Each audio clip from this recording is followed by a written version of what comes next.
Şedaralun, Turki berencana mencabut persyaratan visa bagi warga negara Indonesia atau WNI yang akan berkunjung ke negaranya.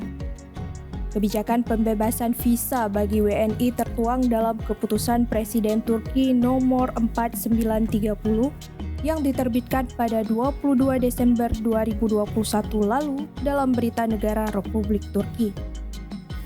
Kebijakan ini tentu merupakan kabar bahagia bagi WNI.